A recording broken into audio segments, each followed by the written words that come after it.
I would put it into a much broader context, and I think his entire behaviour around women actually was wildly inappropriate. It's not that this relationship itself is problematic so much as his use of women and approach to women in general.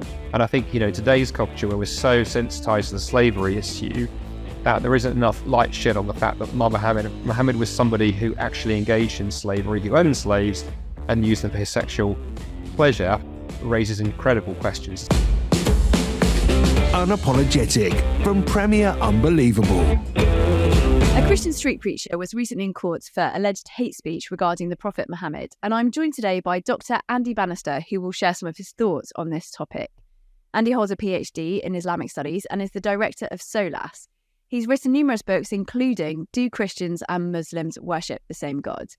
Andy, I'm aware that what we're talking about today is really obviously quite a sensitive topic and we need to handle it carefully, but before we talk to you about some of your thoughts, I just want to share a little bit of context as to why we're discussing this. So there was a Christian preacher who was arrested for criticising Muhammad and Buddha, but he's been found not guilty following a recent court hearing. Sean O'Sullivan was arrested in Swindon Town Centre on the 11th of March 2020 for alleged hate speech and for sort of generally causing harassment, alarm and distress. And so basically what happened was he was preaching on the street and a member of the public suggested to him that Christians and Muslims worship the same God. And O'Sullivan responded by comparing Jesus, Muhammad and Buddha, and using the Islamic Hadith, he told those that he was speaking to that Muhammad was married to a 6-year-old and had sex with her when she was 9 years old. But I guess before we sort of get into the specifics of all of that, would you just share a little bit about what the Hadith is and how Muslims view it?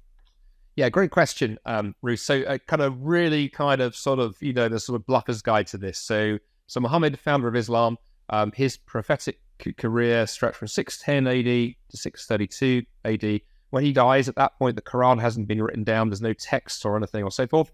In the decades immediately after his death, Muslims codified, they edited, and they put together the Quran.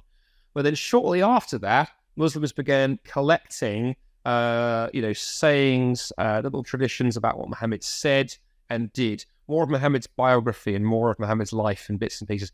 Those got edited together over a period of several hundred years and published as what we now know as the Hadith. And there are various collections of them. Some are considered more weighty, more canonical than others. And certainly for Sunni Muslims, who are the biggest of the Muslim sects in the world today, Sunni Muslims would take very seriously the fact they want to be following the example, particularly of Muhammad, and you find that example by looking into the Hadith and into Muhammad's biography. So in terms of importance, the Hadith are not scripture, but they are incredibly important in Islam. They're kind of second only to the Quran. And one other last thing, Ruth, would be to say that the Quran is largely meaningless if you read it on its own. If you merely open the Quran at random, there is very little structure, very little order. It's not like the Bible. If you open the Gospels, for example, and just start reading, well, there's an order to them. They're narratival. They follow a sequence. The Quran doesn't. And so you need to know as a Muslim reader of the Quran, well, how do I understand this verse? And the way that Muslims have traditionally done that is by answering the question, what was Muhammad doing at the point this verse was revealed?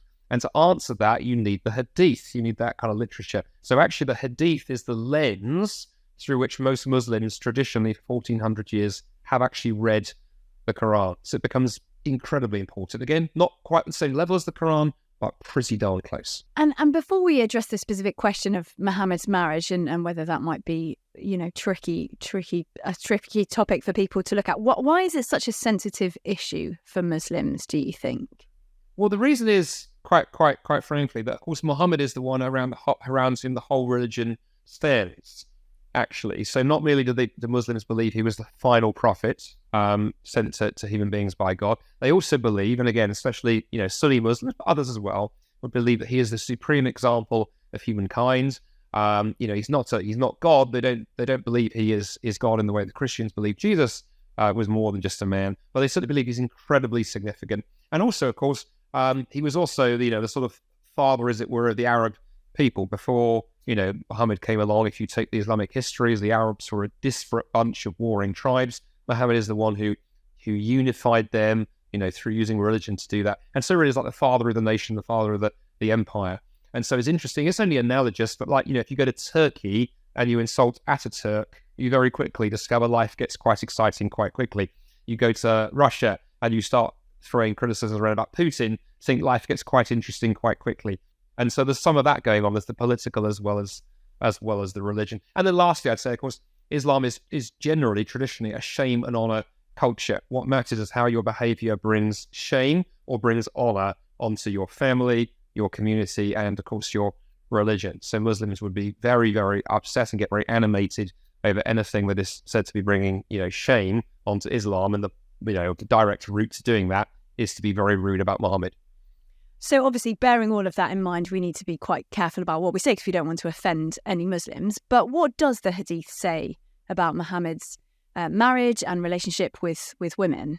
Well, just one comment very quickly there, then I'll answer that, Ruth. I think the challenge actually for us Christians is going, how do we work out which offence is the right offence to cause? Because the gospel, by its very nature, is going to cause offence. At some point, there's going to be that stumbling block. Paul in 1 Corinthians, says the cross is, foolishness to the Greeks and stumbling point to Jews, stumbling block to Jews, because it's offensive. So there's always an offensive quality, I think, to the gospel, because it challenges us. It challenges our sense of self-worth. We like to sort of think we are something, and the gospel says actually you're not. The bad news is that actually you're a dirty, rotten, stinking sinner, and the good news is that God loves you tremendously anyway. The question is then, of course, on top of that, should there be other times that we cause offence beyond that? So there's an interesting discussion missiologically as to how we handle the whole offence thing. In terms of Muhammad and his marriage, the first thing to say, to put some context here, Muhammad is quite interesting. When his first marriage, when he's 25, he gets married to a woman called Khadija, who's his senior. She's 40 years old. She's actually his boss in the caravan trading business. And they remain married for some years, actually, into his early kind of prophethood. And then it's when she dies, suddenly it's like all restraint goes, or seems to. And Muhammad actually ends up marrying, depending on which sources you follow, something like 17, 19, 20, or 23 different women. So a huge number of marriages. And in fact, the Quran, which limits marriage to four wives for men, actually makes an exception for Muhammad and says he can basically marry whoever he likes, either from among the women around him or controversially from the slaves captured in marriage. And so Muhammad, again, there's no polite way of saying this, Muhammad did have sex slaves. He did have sexual relations. He did take women who he had captured in war, in one particular case whose husband he had actually been responsible for ordering him to be put to death. So there's a whole broader complexity here around Muhammad and marriage. And perhaps at the heart of it, the lightning rod of the whole thing, is his marriage to the woman who became his favourite wife, Aisha. She was the daughter of one of his closest and earliest followers, a guy called Abu Bakr. And according to the Hadith, according to the traditions themselves, this is not the words of hostile outsiders, this is the words of insiders. According to tradition, Muhammad indeed was betrothed to her when she was 6 years old. There's actually reference to him visiting her when she was playing with her dolls, and then consummated that marriage when she was 9 years old. So the bare hard facts, they're actually there in the Islamic tradition themselves. The question then becomes what one does with those, how one talks about them, and so forth. So do you think in some senses then that O'Sullivan was correct in implying that Muhammad was a paedophile? I suppose in the kind of purest sense of what that means when you look at the facts. Well, I suppose I would try and take a sort of somewhat nuanced kind of line here, Ruth. The problem is the word paedophile carries a particular connotation in our culture, someone who is, predatorily attracted to children. Muhammad doesn't seem to have exhibited that pattern through his lifetime. I mean, I think by today's standards, this relationship is wildly inappropriate. But I would put it into a much broader context of, I think his entire behaviour around women actually was wildly inappropriate. It's not that this relationship itself is problematic so much as his use of women and approach to women in general. And I think, today's culture, where we're so sensitized to the slavery issue, that there isn't enough light shed on the fact that Muhammad was somebody who actually engaged in slavery, who owned slaves and used them for his sexual pleasure, raises incredible questions. So the question of, does Muhammad's character measure up to somebody who, is supposed to be a religious example, a religious leader, I think is a question we can ask. And interestingly, I have, friends who are former Muslims who actually, as they investigated some of Muhammad's character, this was one of the key issues in them leaving Islam. So, I mean, he's no longer with us, died a few years ago, but Nabil Qureshi, very well-known former Muslim, wrote a powerful testimony called Seeking Allah, Finding Jesus. His chapter there on Muhammad and how he came to realize that Muhammad's character was not attractive.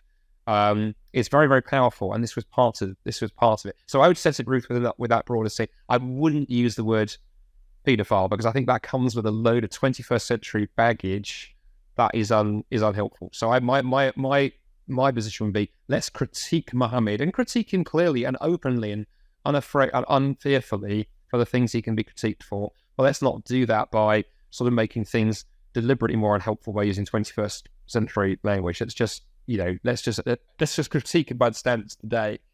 That's a really helpful differentiation. So I suppose, how would you have responded then to the question that was kind of thrown at O'Sullivan, that Christians and Muslims worship the same God? What would your response have been, do you think? Well, I think obviously, here's the first thing I'd say. It's very easy to sit here and tell O'Sullivan what he should or shouldn't have done. Also, actually, that's now my near hometown, because I now live on the outskirts of Swindon. So we weren't here at the time this happened. Look, I started engagement with Muslims and engagement with public evangelism at Speaker's Corner in London, a ladder at Hyde Park. And I'm conscious it's hard on the street because it's a very intense atmosphere. Things are moving quickly.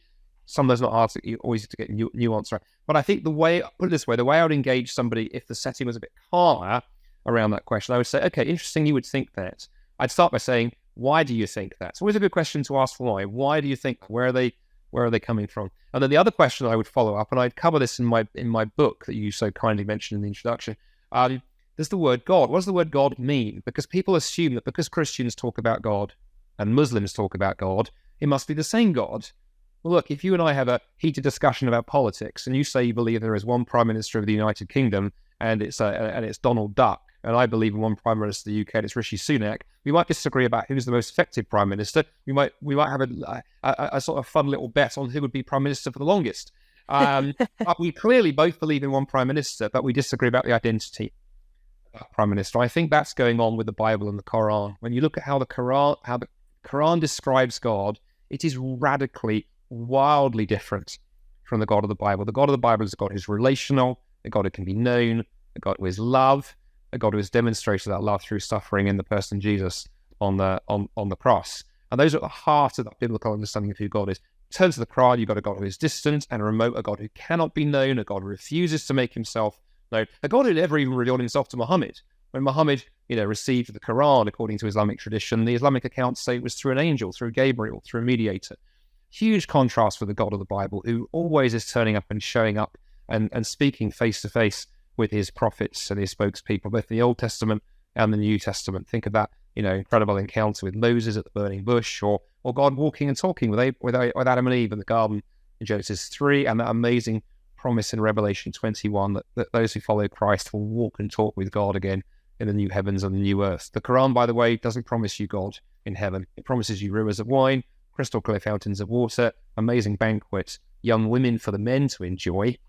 So the sexual theme continues, actually, but God is very much absent, whereas God is very present in the Bible. So that's how I'd have begun addressing. I'd have gone, let's talk about what we mean by God. What a great topic. And by the way, if we want to compare Jesus and Muhammad, that's a great conversation to have, actually. I just wouldn't use the P word. I should use a different P word. Peace would be the one to talk about, I think, actually, rather than paedophilia. And O'Sullivan was obviously found not guilty of hate speech, but it does, I think, raise the question that just because something is legal to say, it doesn't necessarily mean that we should say it, if we're in danger of kind of offending someone. I mean, how would you respond to that? You mentioned earlier that the gospel offends, but we don't want to go out of our way to offend people if we can avoid it, do we really? Well, I think it was N.T. Wright, who is well known in this parish, who famously once said, if you're being sort of persecuted, it could be because you're being faithful to Christ. It could be because you're being a frickin' idiot. I paraphrase slightly. He probably used more theological language. I think the same way goes with offence.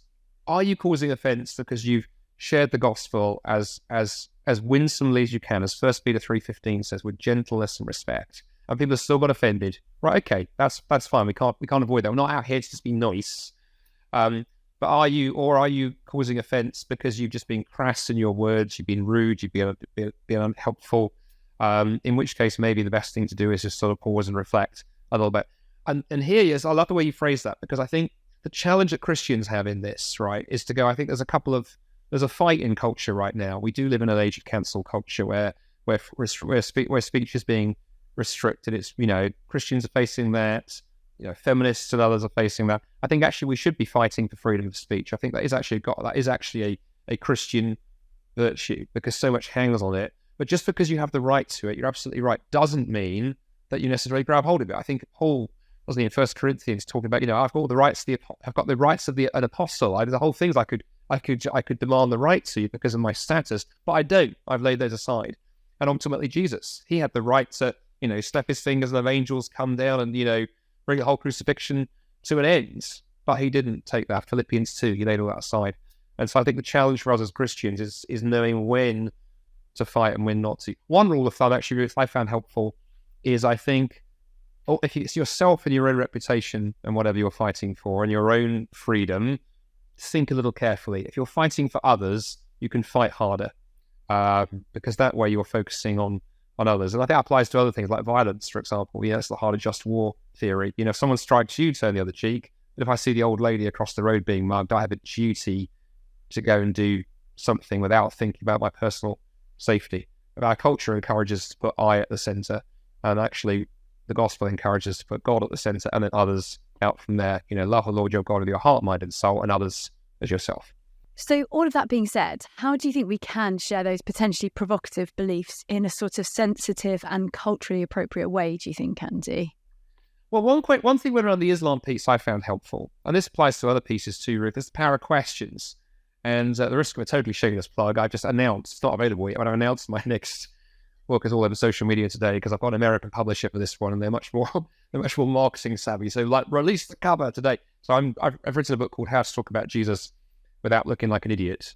And the heart of that is questions, is the art of asking and using really good questions. And I think we can do that around controversial stuff. So to give you an example, perhaps not the Muhammad's marriage example, but look, early on in my engagement with Muslims, I would often lean into the issue of Islam and violence.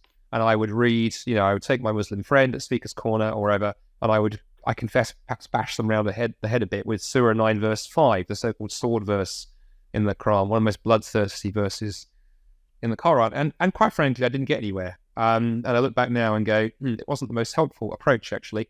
I learned within a few years, it was far more powerful to say to a Muslim friend, look, I was reading the Quran last night because I knew we were going to chat today. And I came across this verse. I came across Surah 9 verse 5, and it really troubled me.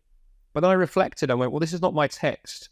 And this is in one sense not my problem, but this is your text. My friend, what do you make of this verse? And how do you handle it? And then just leave the silence hanging. That can be almost more effective. And then if they say, are you accusing? Say, no, I'm not accusing, I'm asking. And you could do, I think, the same in Muhammad. And say, you could say that when I read the Hadith, I see these accounts of Muhammad marrying many women, have taken sex slaves, of marrying Aisha very young. And I find that really tough. But I'm just conscious that I'm a Christian. I'm not a follower of Muhammad, I'm a follower of Jesus. But you are a follower of Muhammad. What do you make of it? And what do you think of it? And how do you deal with this? So ask the questions. And you can say the same approach works with our atheist friends too. You can shed the light on aspects of their worldview, ask questions, and then let them face the difficulties rather than, I think that gets us further sometimes. And of course, Jesus did this, right? Jesus asked 308 questions in the Gospels, and I think only answers 8 of them directly. So would you say then that questions would be probably one of the most effective ways of doing this sort of interfaith, interreligious dialogue? That's an interesting question, Ruth. Why do you ask that? Yes, I think so. I think so. Or the other thing that works really well, but I appreciate this doesn't work on a street. One of the things I've done over the years I've really enjoyed and found huge fruit from is creating space for genuine dialogue. So one of the events I often do, and I last did one of these about 4 or 5 months ago at a big university in Scotland. You get a Christian speaker, get a Muslim speaker, take a topic, and you might take Jesus or Muhammad. You might feel free to take something slightly more edgy, or you might take something less edgy. I think in this case, the one we did at Dundee University was what is God like, which is interesting. And then what happened there was the Muslim guy had 15 minutes to talk about that question from the Islamic perspective. I took 15 minutes from the Christian perspective, and then we opened it out to Q&A from the mixed audience. And we got in some good territory. We got into the tricky stuff. But it's given space, and it's given both sides time to set their positions out. And actually, one of the things I liked about Speaker's Corner was there was lots of to and fro. There were Muslim speakers, there were Christian speakers, there were debates, there were dialogues, there was confrontation. It all worked. The danger is obviously like this chap in Swindon. I'm not saying he shouldn't have done it. Street preaching is a noble profession. We need perhaps more of it. But because it was just him, then I think obviously you run that risk that you're going to get sort of in the trouble that you are. But also, as I say, I just want to caveat that with perhaps we need a bit more boldness. As British Christians, we can be a bit on the back foot. We're quietly, softly. And I actually get quite excited sometimes when I see street preaching, good street preaching. It does work. I've got friends who do it. I've got friends who've seen responses from it. Well, I suppose as we finish, is there any advice that you would give to someone who wants to kind of engage in these conversations in a more public way, sort of share their faith in a more public way? You have obviously done a fair bit of stuff at Speaker's Corner and in other contexts at universities and things like that. What advice would you give either to someone who's currently doing it or someone who, listening to this is thinking, actually, Andy, I do want to be more bold. I want to be more public in my faith. What advice would you give to someone who wants to do that? Good question. Well, very cheekily, I would say, first, do check out the Solas website. You can just Google Solas, Solas. Firstly, you'll get is the safety of life at sea. That's not us. If you're drowning, call them. If you want evangelism help, call us. We're about third down in Google. And you'll find there's loads of resources there. We've got podcasts, videos, articles on sharing your faith, on the kind of common challenges and stuff. So take some time there. It's all free. Make use of it. And it's not just us. We've interviewed and spoken to hundreds of people doing sort of evangelism ministry in different contexts. I think you've been on it. So I think we had you on the podcast once. We've had Justin Briley. And so I've lots of good stuff there. So get resourced up. Secondly, I would say, if you're thinking about some more street-based stuff and you're in the London kind of area, do get a Speaker's Corner at Hyde Park on particularly Sunday afternoon, because it's really eye-opening. It's quite scary when you first go, but actually it's really eye-opening. You'll see others doing it. If you see others doing it, either at Speaker's Corner or wherever, actually encourage them. Go up to the Christian you've heard preach on the street and go, hey, that was really interesting. I like what you did there. Why did you do that? And because it'll encourage them and you'll learn stuff. So learn from others. And then I think the other thing, Ruth, I'd say, perhaps this is a mistake that this gentleman made in Swindon, I don't know. Don't do on your own. See, at Speaker's Corner, which was really tough, we didn't do on our own. There were always two of us on the ladder, which means if one of you gets stuck or, you're not sure what to do, the other one can help. We also have team members there praying for us. There were usually about 20 or 30 of us who would meet at All Souls Langham Place Church in London, get together, pray, go out, do the stuff at Speaker's Corner. We had people on the ladder, people in the crowds, talking to people. And then afterwards, we'd go out for a KFC. Other fast food outlets are available. And we would debrief. We pray for one another, and then you chat over it. If you did something wrong, then it's great to have a couple of people who you trust. Go, you know what, Bannister, that wasn't helpful. Don't do that again. And you learn. I think sometimes it can be tough when I see street preachers who are like lone wolves, just doing their thing on their own. 10 out of 10 for the courage. But there's a reason that Jesus sent people out in twos, right? So go out, and that also can sometimes save you from trouble because a good wingmate, in the situation where perhaps the conversation is going into area to come along. So go, just let me help you out here. And I love the fact that in my early days on the street, I was not on my own. Andy, that's all been so helpful. Brilliant. Thank you so much. You're welcome. It's been great chatting, Ruth, as ever. Unapologetic from Premier Unbelievable. For more shows, resources and our newsletter, visit premierunbelievable.com.